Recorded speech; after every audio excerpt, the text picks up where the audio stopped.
adventures of Rocky and Bullwinkle and Friends. Starring that jetty Jerry O'Lace, Rocket J. Squirrel, and his pal, Bullwinkle the Moose. Hi, glad to see you again. Likewise. We got some great things on the show today. Like what? Like what? Well, you ought to know, Bullwinkle. You're in some of them. Well, let's get started.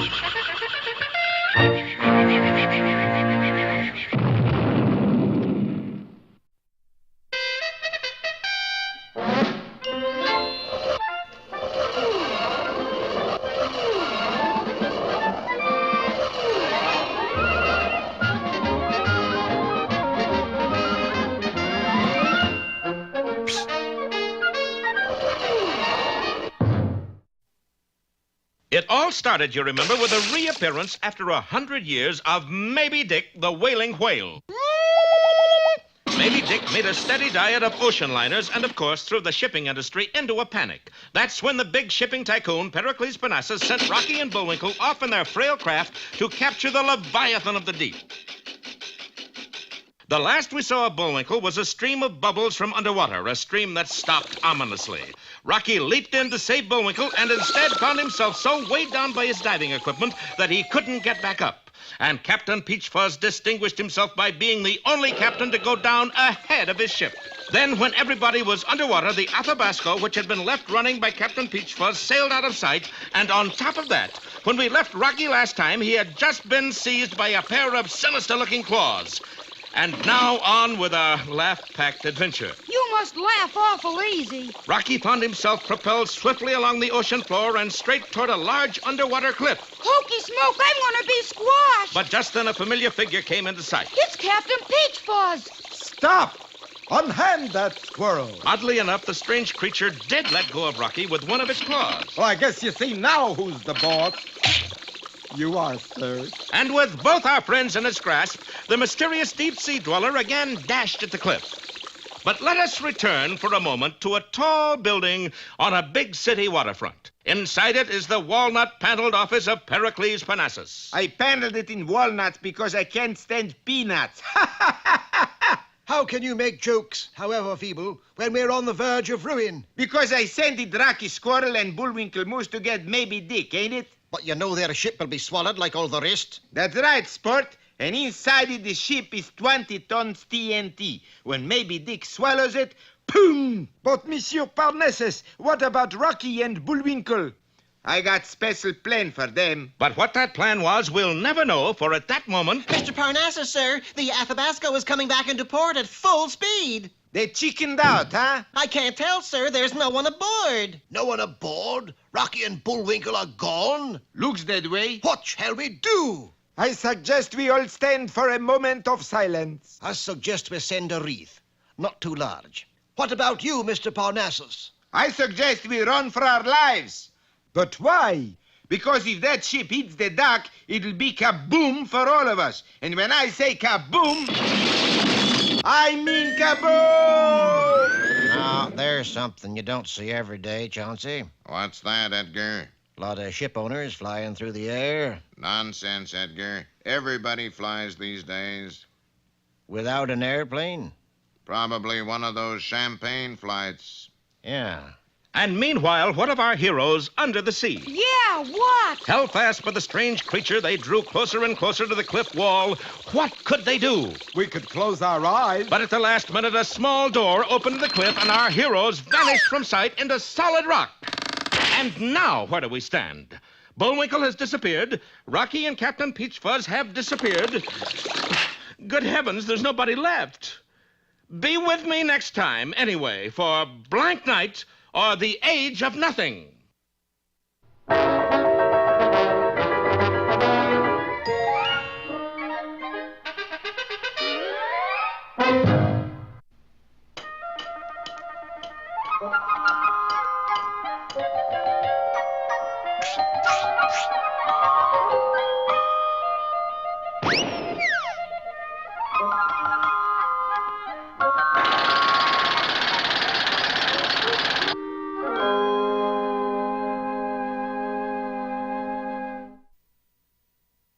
Excuse me, little boy. Have you seen my son? Pop, I am your son. Oh, that's ridiculous. You don't look anything But like Pop, my... it's me, It's Junior. Well, Plupertus Juvius it is. Would you mind telling me, young man, how you got into this condition? Well, you see, Pop, me and the other kids were playing a game. What game? It's called Mud. You see... Never mind. I'd rather not hear about it. How many times have I told you, son, a happy home is a neat home? But I'm a boy, Dad, not a home. The adage still applies. Perhaps if I related a fable illustrating it, you'd understand more clearly. You're sure you're my son? It's me. Well, many years ago, there was a hut in the forest. No one had lived in this hut for 20 years. Then one day, a tiger and his wife came along in search of a new abode. Well, it ain't Frank Lloyd Wright, but it'll do. Do what? Never mind, kitten. It's been a long day. And with that, they went inside and set up housekeeping. Like most tigers, they had good habits and bad habits. Telling you about their good habits would make a very uninteresting fable, so we shall dwell on their bad habits. The worst of which was eating a meal and then throwing the bones out of the window. You know what I want for Christmas, Tiger baby? A garbage disposal. Well, what do you need a garbage disposal for when you got a window? But 6 months later, that question came up again. You know what I want for Christmas, Tiger baby? A room with a view. Yes. By now, the bones had piled so high they blocked the window. Here, take this shovel and go bury the bones. I got a better idea. You take the shovel and go bury the bones. That settled it. The bones stayed right where they were. Unable to throw them out the window, they were now forced to throw them out the door. And in less than a year, they were completely hemmed in. Tiger baby, I got a bone to pick with you. You're bugged by our present existence, right? Right. Either the bones go or I go. Bye, sweetie. Gathering her few possessions, Mrs. Tiger prepared to bid her husband farewell. And that's when they heard the strange noise. Katz being curious, he clawed his way out the window to investigate, and what he saw was a rare bone-eating porcupine. Unpack, kitten. Our problems are over. What do you mean? Well, like Aesop said, there's a rare bone-eating porcupine out there, and you'll have us deboned by morning. Greatly relieved, the two tigers retired, but not for long. Tiger baby, go tell that porcupine to chew softer. All right, kitten. Yow! What'd he say? Well, he didn't say much, but I did get the point. Well, look, I'd rather be boned in than lose a night's sleep. Get rid of the porcupine. All right, kitten. In back of the grass hut was a high cliff, and on top of that cliff, the tiger found a heavy anvil. All I gotta do is push this anvil over the ledge and... pow! No more porcupine. Taking careful aim, he summoned all his animal strength and... over it went. That takes care of that. I guess that takes care of you. Oh, I must have missed. Honey, have you seen a... Where'd you get the new hat? I can see right now that if I want anything done, I have to do it myself. Pick up the cannonball. Yes, kitten. Put it into the cannon. Yes, kitten. By the way, what are we doing? I'll get that porcupine into the cannon and we'll blast him clear out of the county. Lighting the fuse, she got the porcupine's attention by saying... Oh, look. Look at that big, juicy bone inside of the cannon. Where? There's only one thing left to do. You mean... We gotta move. With that, the tigers picked up the grass hut and months later set it down in the middle of the North Pole. You know something, baby? It's cold outside. Yeah, but at least we got rid of the porcupine. But days later, they were up to their old tricks. They lived on walrus steaks and, just as before, threw the bones outside the hut. Needless to say, it wasn't long before a rare bone-eating penguin picked up where the porcupine left off. And so the tigers lived unhappily ever after. Now, you see, boy, why I always say a happy home is a neat home? Yeah, I can see that. But it seems to me it'd be better to say people who live in grass houses shouldn't throw bones. Takes after his mother, he does.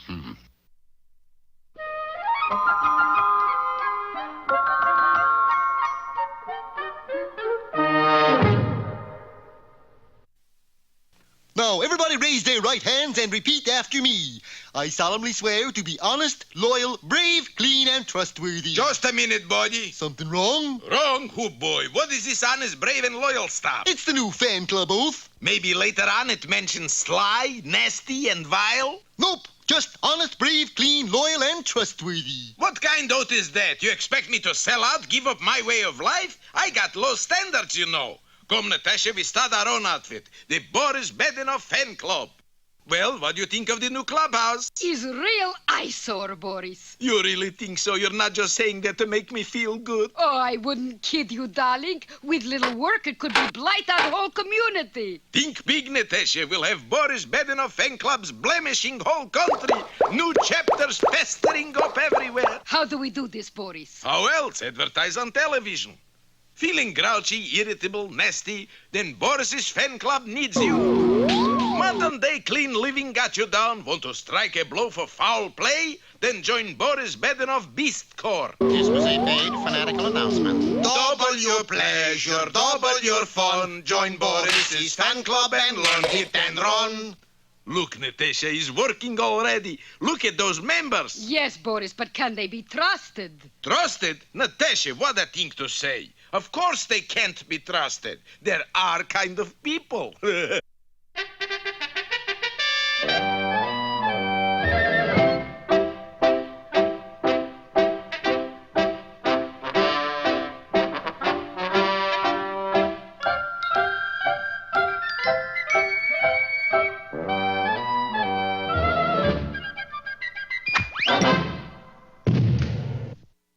Hello, Peabody here. Sherman there. Say hello, Sherman. Hello, Sherman. You may dispense with the levity, Sherman. Yes, Mr. Peabody. Today we shall journey back into time to reveal the true story behind one of history's greatest archers, William Tell. Set the way back for November 18th in the year 1307. Got it. The place, Switzerland, near the community of Uri. All set. Let's go. In the twinkling of an eye, Sherman and I were whisked back in time to a small Swiss village. Keen way to travel, huh, Mr. Peabody? Now what? Well, today is the day the tyrannical Austrian governor Gessler has ordered William Tell to shoot an apple from the head of his son. Now we must find just where this event is to take place. I beg your pardon, young man, but could you tell us... Don't stop me now, mister. I got to get out of this country before I get killed. Get killed? My word, who would want to kill a little fellow like you? My papa, he's gonna shoot me with an arrow. Arrow?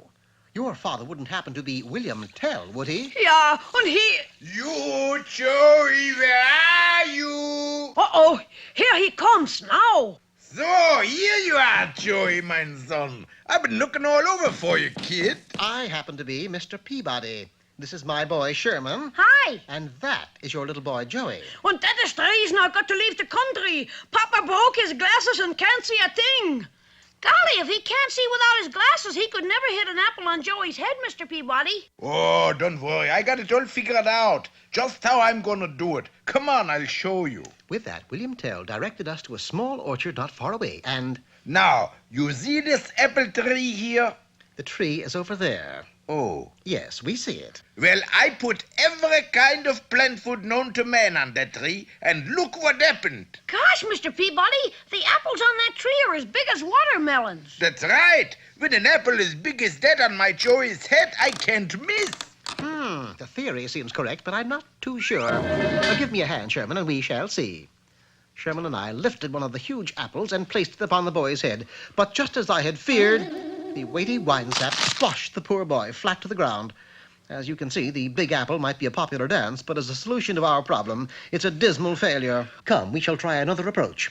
Taking William Tell back 100 paces from the target, I decided to see if I could direct him into a true aim. Talk him in, so to speak. A little more to your right. That's it. Now higher, higher, a bit more. Steady. Fire! How did I did? It's best you don't know, William. Uh-oh, here comes the tyrannical Austrian governor, Gessler. So, here you are, William Tell. Are you ready to start with the shooting? No, you'll have to call the whole thing off, tyrannical Austrian governor Gessler. You see... Quiet, Sherman. Yes, Mr. Tell, we'll be ready in, say, 15 minutes. Good, we're gonna be waiting. Boy, I'm sure glad I ain't gonna be in your shoes, kid. But Mr. Peabody... No, but, Sherman, History demands this event take place. But have no fear, for I, naturally, have a plan. What kind of a plan? No time to explain now, Sherman. I shall return directly. Moments later, I arrived on the scene bearing a very special apple that I had selected for the target, and I placed it upon Joey's head. Mr. Peabody, what's that? That, Sherman, is an apple. But it's so small. Perhaps, but the best I could do on such short notice. Ladies and gentlemen, you is now going to see William Tell, who is way over there, try to shoot an apple off the head of this scared little kid who is over here. For the time being, anyway. Is you ready, Willie? Yeah, sure. Then let her rip.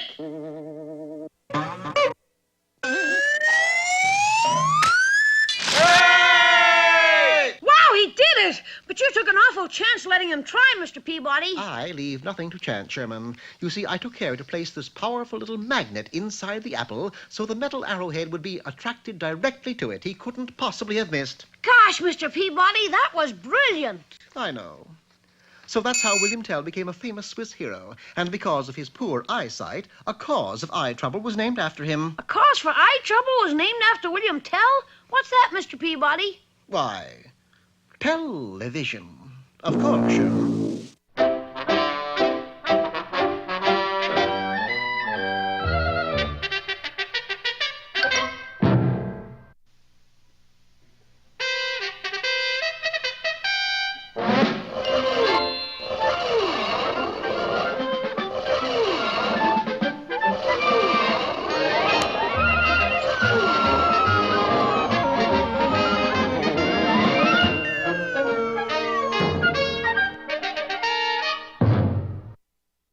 Well, since our friends started on their search for Maybe Dick, the Wailing Whale, things have gone from bad to worse, which is tough for them, but makes a much better story. And last time, you remember, Rocky and Captain Peach Fuzz had been seized in the claws of a strange subterranean creature who dashed toward a sheer rock cliff. At the last possible second, a small door opened in the cliff, and our friends disappeared inside. Immediately, the door closed again. Now, there's something you don't see every day, Chauncey. What's that, Edgar? A TV program where all they show you is a picture of a stone. Oh, I don't know, Edgar. After all, it is called The Rocky Show. True, Chauncey, true. Meanwhile, inside the cliff, Rocky and the captain were startled to find themselves rising up and up. It's getting lighter. Pretty soon we ought to be on the surface. But to our friends' surprise, they suddenly found themselves in very strange surroundings. Well, here we are on land, Rocky. Yeah, but what land? A good question, that, for this was a very odd-looking place indeed. Captain, I don't think this is even the United States. No, but it might be Southern California. Sure is pretty, though. I wonder how long we'll be able to enjoy it. What do you mean? Well, I don't want to be a sourball, Rocky, but have you forgotten our little friend back there? That's right. Hey, let us go. And surprisingly enough, the strange creature did let them go. All right, Rocky, we'll sell our lives dearly. Oh, let's not haggle about price, Captain. Rocky, it spoke to us. Yeah, and in Bullwinkle's voice. Doesn't look a thing like him, though. I'm afraid he's inside that monster. Don't worry, Bullwinkle. We'll save you. Rocky, if he's already been eaten, there's not much we can do. We can try. Hey, it sounds hollow. Do you suppose... Rocky, look there. You busted it. Hey, that thing isn't alive at all. Not now it isn't. It never was. It's some kind of a machine. That's absolutely right, Rocky. Hokey Smoke, who are you? Pompano's the name. Fiorello La Pompano. I'm the mayor. Mayor of what? Of all this. Rocky, welcome to Submerbia. Submerbia? You heard the man. Submerbia. Bullwinkle, it's you. Or else a figment of the imagination. Who's a figmutin? Bullwinkle, what are you doing in there? Just standing here. You know what I mean. Yeah. Just thought I'd make a funny. Well, it wasn't so very funny. Well, I've been away a long time. That's what I mean. Where? Well, leave us flash back a few episodes and I'll tell you. It all started when Bullwinkle grabbed hold of that mysterious eye in the middle of the sea. Sort of a seeing eye. Do you want to make jokes or tell the story? Sorry. As soon as he grabbed it, the eye pulled him under, but Bullwinkle was not to be shaken loose so easily. He hung on grimly, and then as his eyes grew accustomed to being underwater, he saw that he actually held on to the periscope of a strange-looking undersea craft. Running out of breath and bravery at the same instant, he let go and started for the top. But a large nozzle emerged from the vessel and acting like a vacuum cleaner, pulled him closer and closer. Bullwinkle's struggles were in vain, and he suddenly disappeared into the tube. Stay where you are, Drylander. The name is Bullwinkle. What are you doing here? Just standing here. You know what I mean. Just thought I'd make a funny. It wasn't so very funny. I guess nobody likes that joke. Now explain what your boat is doing around here, and it better be good. We're trying to catch maybe Dick. That's good, that's good. And the stranger embraced Bullwinkle fervently. Now, why in the world should he do that? I guess I'm just the cuddly type. We'll find out the real reason next time as Bullwinkle continues his strange tale in Defective Story, or A Muffled Report.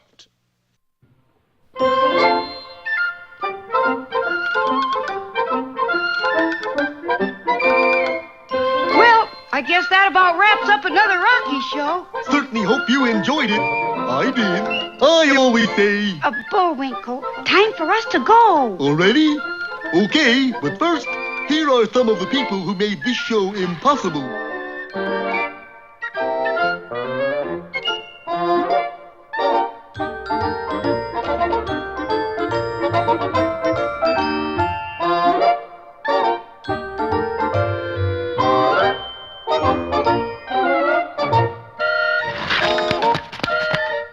That's not all. My fingers get tired.